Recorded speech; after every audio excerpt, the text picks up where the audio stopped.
Alô, alô e sejam bem-vindos para mais um vídeo aqui no canal. Hoje vamos falar sobre a entrevista da Sarah J Maas no podcast Call Her Daddy. Este vídeo ele já vem com mais de uma semana de atraso, porque eu só consegui gravar agora, mas ainda assim eu queria trazer este vídeo aqui para vocês.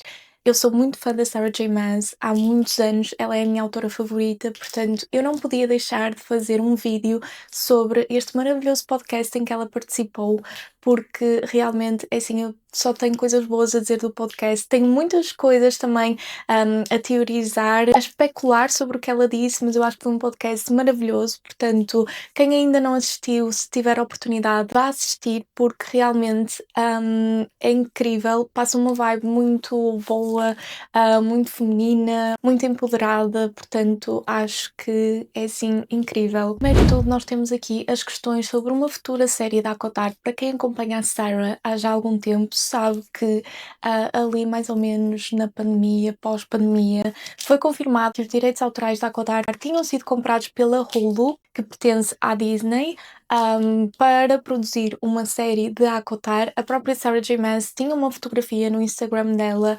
a colocar que estava a escrever o guião para os episódios. Chegaram a haver teorias de que realmente eles tinham chegado a começar a fazer um casting, mas a partir daí não soubemos de mais nada. Houveram várias teorias que a série teria sido cancelada e realmente no ano passado houve essa confirmação que a série da Acotar tinha sido cancelada.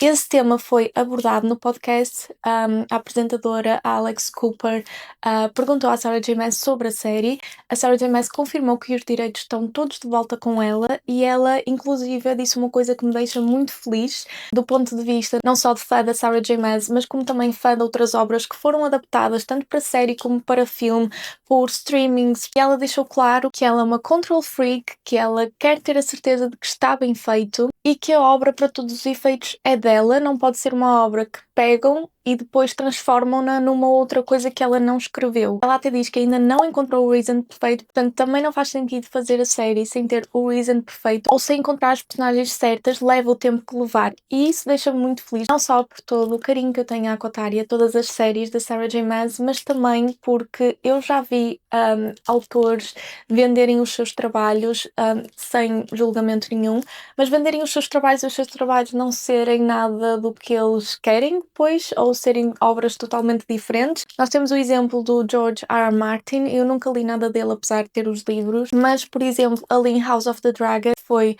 o primeiro spin-off de Game of Thrones, ele diz horrores do showrunner, da produção, tudo no blog dele. Ele escreve horrores, diz que aquilo já não é obra dele, que não tem nada a ver com o que ele escreveu. E também mesmo com Bridgerton, que é outro caso diferente, porque os livros foram adaptados. Algumas temporadas são fiéis ao livro, outras são completamente diferentes, não tem nada a ver.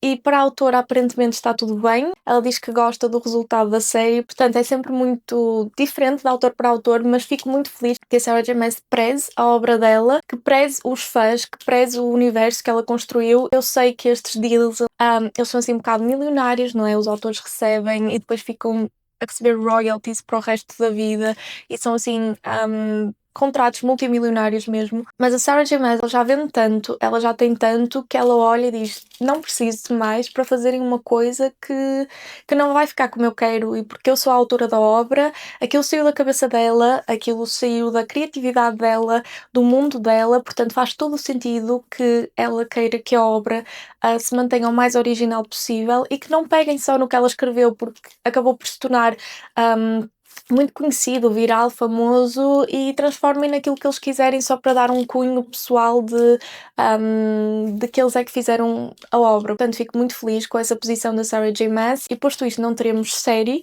muito provavelmente. Se tivermos um dia mais tarde, eu pessoalmente espero que seja em animação e não com atores, porque acho muito difícil um mundo de magia da forma como a Sarah J Maas criou ser adaptado sem falhas. Assim, acho que a animação seria a solução perfeita para acotar. A Sarah também foi questionada muito sobre coisas que rondam assim os fãs, teorias dos fãs, e ela foi questionada especificamente sobre um arco de redenção do Tamlin, porque quem acompanha os fandoms de Acotar sabe que de há 2, 3 anos para cá mais ou menos tem vindo a crescer um hate muito pesado em cima do Reason e tem vindo a crescer um amor, assim, pelo Tamlin enorme nas redes sociais. Algo que quem leu muito antes dessa época, sabe que o Reason era dos personagens mais amados, o Tamlin dos personagens mais odiados. E aqui há 2, 3 anos atrás, um pouco mais até, eu diria, desde que saiu a Court of Silver Flames, mas não foi propriamente no imediato em que o livro saiu, este hate vem sido desenvolvido. Existe uma grande parte do fandom. Na verdade, eu não acredito que seja uma grande parte, eu acho que uma grande parte do fandom simplesmente não se manifesta contra essas teorias e daí faz-nos parecer numa certa bolha que seja muita gente tem esse pensamento, mas efetivamente esse hate estava muito exposto online, e criaram-se várias teorias fabulosas de que a Sarah J. Maas, ela por ser uma autora genial, ela estava a fazer tudo isto para no fim haver um plot twist que o Reason era a pessoa mais malvada do mundo, e o Tamlin teria um arco de redenção gigante e a Nesta seria a protagonista das protagonistas. E, enfim, há aqui várias camadas, mas diretamente sobre o Tamlin, foi perguntada à Sarah J. Maas se ela alguma vez consideraria fazer um arco de redenção do Tamlin, e foi uma pergunta que ela abordou com muita delicadeza, muito cuidado, e ela explicou que ela tem inclusivamente amigas que saíram de relacionamentos abusivos muito por causa da escrita dela e de perceberem como o Tamlin agia, através dos livros dela, e que falam sobre isso com ela, que se referem aos seus antigos relacionamentos como o Tamlin, e que é um tópico muito sensível para ela. Ela inclusivamente diz que para ela, enquanto pessoa, ela diz, abrindo aspas, "That fucker should burn in hell", mas diz que enquanto autora, enquanto escritora, tem curiosidade para onde essa história poderá ir e tem sim curiosidade de poder eventualmente escrever alguma coisa sobre isso. Inclusivamente ela já abordou as amigas dela que têm esses pensamentos sobre o Tamlin, se sentiriam confortável com ela a escrever alguma coisa no futuro. Portanto é sim um tópico que ela pensa, mas não é no imediato e não é algo pelo qual ela sempre pensou e foi planeado para, até porque ela como pessoa não consegue gostar do Tamlin, como autora acredito que ela queira explorar o personagem. Ela também brinca um bocado com a situação, porque ali quando o primeiro Acotar saiu, existe uma menina que fez uma tatuagem do Tamlin. Essa história ficou muito famosa e até hoje se fala nisso. E a Sarah J. Maas já sabia que ela ia escrever Mist and Fury e que a Feyre iria ficar com o Reason. Ela até diz que pagaria qualquer laser removal, que é a remoção de tatuagem, para quem fizesse uma tatuagem do Tamlin, porque realmente não era suposto. Nesse sentido, ela também foi questionada relativamente à parte da gravidez da Feyre e sobre o facto do Reason ter escondido a parte de como as asas do bebê poderiam prejudicar a Feyre na hora do parto, levando-a à sua morte. E muito do hate sobre o Rhys vem sobre esse momento, e a caracterização dele como vilão vem também muito a partir daí. E a Sarah, ela aborda esta questão de uma forma muito humana, muito pessoal, muito única. Ela fala sobre a experiência dela num momento muito emocionante. Ela começa logo por explicar que ela odiou estar grávida. Ela tem 2 filhos, um menino e uma menina. E ela conta ali a experiência pessoal dela, que a gravidez dela foi horrível, que ela não pôde aproveitá-la. Ela tinha uma série de regras, não podia ganhar X peso, não podia comer isto. A gravidez dela foi toda controlada, o que não a permitiu aproveitar a gravidez. Depois ela teve toda uma experiência de parto terrível, ela sofreu de violência ginecológica, é toda uma história muito traumática para ela. E ela teve também uma C-section, que é uma cesariana, que foi uma cesariana abusiva. Ela fala e entra em alguns detalhes sobre como é que essa cesariana foi feita nela, e toda a experiência traumática que ela teve. E ela conta que ela pensa várias vezes: se eu estivesse em trabalho de parto há 100 anos atrás, eu teria morrido. É o que ela pensa e é o que ela conta sobre a experiência que ela teve. E daí ela acrescenta que, e abre aspas, "Feyre and all of that was just my own way of processing shit." Ou seja, ela deixa ali muito claro que o processo de escrita dela é muito sobre o que ela está a sentir no momento. Ela depois, mais para a frente, aborda essa parte de que, por exemplo, quando ela estava a escrever Trono de Vidro, coisas que a Aileen passava eram coisas que ela passava, obviamente a personagem num mundo de fantasia, ela num mundo real, e que ela processava os traumas dela através da escrita. Coisas que a Feyre passou foram coisas que ela ela passava também.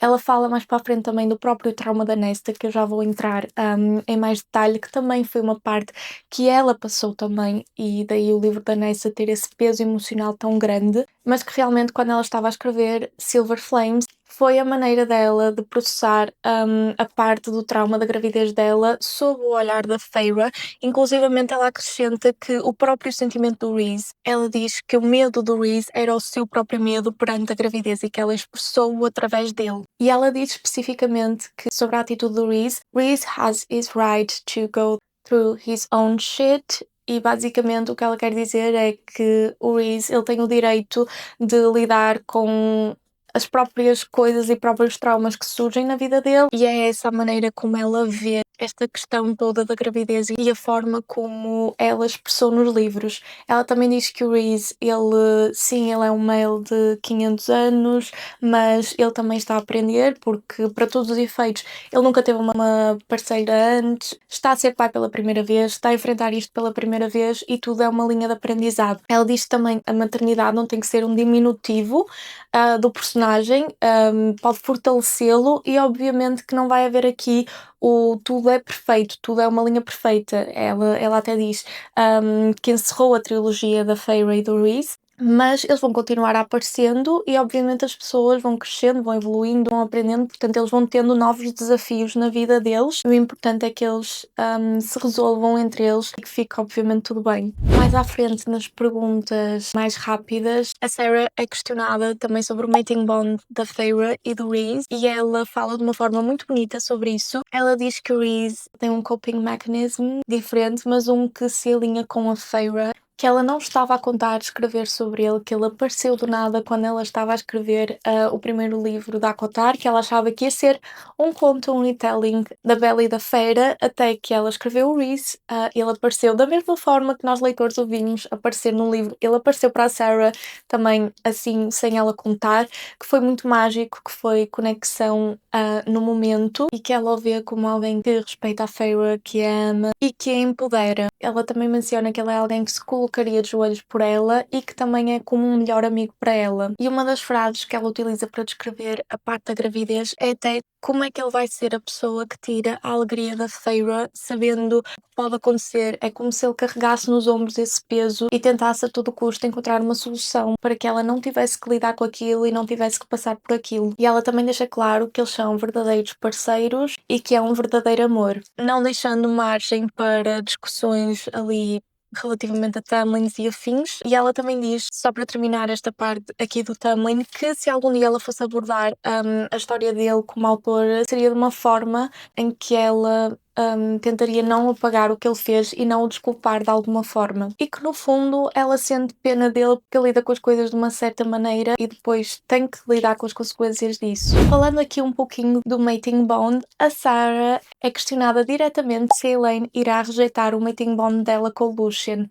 E aqui nós temos uma das respostas mais completas e complexas que a Sarah já deu num podcast, e eu acho que também mais diretas que ela alguma vez fez. E aqui realmente dá para tirar muita coisa do que ela disse e dá para abrir todo um mundo de teorias perante a resposta dela, porque realmente ela não se acanhou e respondeu à pergunta de uma forma que eu achei que foi até sem esconder nada, quase. Eu achei que ela faria um pouco mais de mistério, mas realmente eu acho que ela entregou tudo nessa pergunta. Diz especificamente que há mates e a natureza cometeu um erro. Desde aí, ela já entra aqui um bocado nesta parte do nature did a mistake, especificamente nesta pergunta da Elaine. Portanto, é um pouco indicativo de que alguma coisa não está correta no mating bond da Elaine. Ela depois passa a explicar então como é que os mating bonds funcionam. Ela diz que existe uma componente biológica e ela utiliza muito as frases when you find your perfect mate. Portanto, ela dá ali alguns exemplos até do pai do Rhys e da mãe do Rhys. Ela acha que a natureza cometeu um erro. Biologicamente havia uma componente, mas que realmente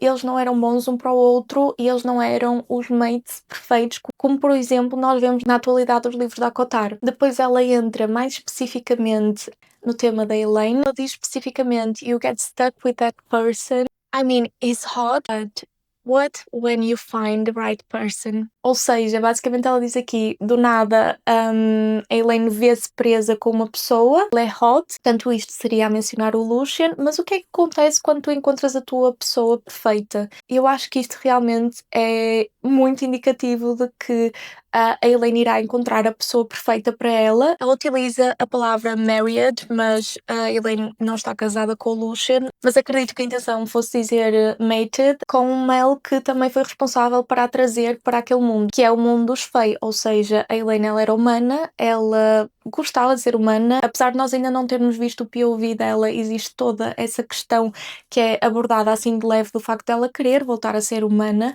e a Sarah aborda que existe essa responsabilidade de quem a trouxe para aquele mundo, ou seja, nós sabemos que apesar da Yanti ser a maior responsável daquilo, o Lucien ele também entra ali naquela parte de que é responsável pelo acordo com Hybern e com o facto da Elaine ter sido colocada no caldeirão e a ter trazido para este mundo dos Fae. Por fim, ela termina por dizer que a natureza realmente está errada algumas vezes e ela acrescenta que Feyre had it right, so does Nesta, que basicamente quer dizer que o mating bond da Feyre está correto e também o da Nesta, e ela não confirma se o mating bond da Elaine está correto, tendo deixado toda esta informação para trás de que realmente Nature did a mistake e todas as questões envolvendo ali a Elaine, e também pontuando que a Elaine está a processar o seu próprio trauma e a lidar com isso. As perguntas rápidas, a Sarah, ela passou quase todas à frente, porque eu acho realmente que são coisas que vão ser abordadas no futuro. Por exemplo, ela pergunta qual é o apelido do Rhysand e ela diz não vou dizer, e deixa ali a informação de que nós vamos descobrir no futuro. Pergunta algumas coisas de o que é que a Manon está a fazer e ela diz que na terapia, possivelmente. Pergunta o que é que o Lorcan fez, que é uma das perguntas de quem lê o Trono de Vidro. Assim, quero muito fazer, porque realmente o Lorcan, pelo menos, é uma das minhas personagens favoritas. Eu adorava que a Sarah J. Maas escrevesse mais sobre ele, e ela até diz que talvez ela faça um Christmas special e dê aos leitores de presente. Perguntam também qual é o poder da Mor, e a Sarah diz de uma forma muito estranha, verdade. Ela diz truth, e fica assim um bocadinho, não vou desenvolver. Perguntam se a mãe da Zarkaron era uma bruxa e ela desvia totalmente o assunto. Depois perguntam algumas coisas, por exemplo, se a Bryce e o Hunt são mates, e ela fica completamente chocada com essa pergunta e pensa, quem é que pensa nestas coisas? Obviamente que são mates. A entrevistadora até diz que há muita gente que acredita que o Asriel seja o parceiro da Bryce, e a Sarah reage automaticamente tipo, não. Portanto, foram perguntas assim muito engraçadas. Ela aí desviou um bocadinho do assunto, mas eu acho que deu a entender o que estava realmente respondido e o que nós ainda vamos descobrir para a frente nos próximos livros da ACOTAR. Uma das perguntas também rápidas que é feita é se nós iremos ver mais da Dusk Court, e a Sarah ela diz What do you want me to say? Então eu acho que isso entrega muito que a Dusk Court vai ser uma das cortes que eu acho que vai estar mais presente no próximo livro da ACOTAR. Já existem várias teorias sobre isso. Eu acho que é o que faz mais sentido se nós formos abordar a história da Elaine e do Asriel. Eu acho que realmente a Dusk Court entrava ali de uma forma muito perfeita nessa história, portanto eu acredito mesmo que vamos ver mais da Dusk Court, e acho que a reação dela foi bastante... O que é que eu posso dizer sobre isso? Não posso dizer nada, porque é a história do próximo livro. Pelo menos é o que eu acredito que ela tenha querido dizer com isso. Sobre a ACOTAR e os próximos livros da Sarah J. Maas, no final a Sarah confirma que a ACOTAR 6 vai sair dia 27 de outubro deste ano, e ela explica também qual é o formato do próximo livro, porque é muito diferente. E aqui é uma coisa muito interessante, porque eu acho que é algo que vai revolucionar a indústria da literatura, e tenho a certeza que vários autores vão aderir a este formato, que é realmente assim incrível e genial. Então, ela diz basicamente que a história que ela queria escrever era demasiado grande e que ela não queria cortar nada da história. Portanto, o que é que acontece? Ela diz que uma vez que não era possível fazer um livro tão grande, porque basicamente de glue, que é a cola, não ia aguentar, não ia haver lombada forte o suficiente para aquilo. Quando ela acabou de escrever a primeira parte deste livro, a primeira parte sozinha tinha basicamente 400 páginas, ela pensou, uau, como é que eu vou escrever o resto e conseguir fazer disto um livro? Então o que é que ela fez? Ela vai fazer 4 partes deste livro, ou seja, será um único livro, não será uma trilogia, e ela pontuou muito isso no vídeo, porque há quem ache que vai ser uma trilogia, mas não vai, é tudo um único livro. O que vai acontecer é que a parte 1 vai sair dia 27 de outubro deste ano, a parte 2 e 3 sairão no mesmo livro, dia 12 de janeiro do próximo ano, e a parte 4 ela ainda está a escrever, mas espera entregar o mais rápido possível aos fãs, porque ela não quer que haja assim muita demora, uma vez que é um livro só, e ela quer muito que os fãs tenham a melhor experiência possível com essa história. E de acotar, isto foi basicamente tudo o que ela falou. Ela falou de muitos mais temas no podcast que eu acho que são assim incríveis de pontuar também. Ela fala muito sobre o preconceito que há sobre literatura feminina, sobre romantasia, ou melhor, fantasia que tem romance. Ela fala também que quando ela começou a pensar em escrever este tipo de livros, diziam sempre que ela não ia conseguir, que era um género literário que não ia vingar. E ela até diz uma frase muito engraçada, de que quando lhe disseram isso, ela até disse "We're done here", diz "I'll sign you a copy of my book later", que é tipo, quando eu tiver os meus livros publicados, eu depois assino uma cópia. Eu acho que ela é assim, ela é icónica mesmo. Ela também diz que ela quer ler livros que lhe tragam alegria, que lhe despertem sentimentos, e que existe muito esta crítica sobre este tipo de trabalho, especialmente quando vem de uma mulher, e que ela pensa muito em certas coisas, como por exemplo o período, o cramps, como é que as mulheres se safam neste mundo medieval, porque sempre que é escrito um ponto de vista do homem, essas coisas nunca são abordadas, e ela diz que ela pensa muito nisto e como colocá-las de uma forma natural nos livros. Ela também fala relativamente à parte das cenas íntimas, principalmente em A Court of Silver Flames. Ela diz que é algo que faz parte da escrita dela, que faz parte dos livros, mas que não é só isso. Existe um plot toda à volta e que as pessoas às vezes confundem essas coisas e descartam toda a obra porque tem uma ou outra cena dessas. Já no caso de Silver Flames, ela diz que as cenas íntimas estão relacionadas diretamente ao plot do livro, porque a Nesta e o Cassian é uma forma de eles processarem o trauma, que eles têm uma relação muito física também, e ela diz que é uma forma válida deles também ultrapassarem os seus traumas e de se conectarem dessa forma. Eu não mencionei aqui a parte da Nessa, mas ela aborda muito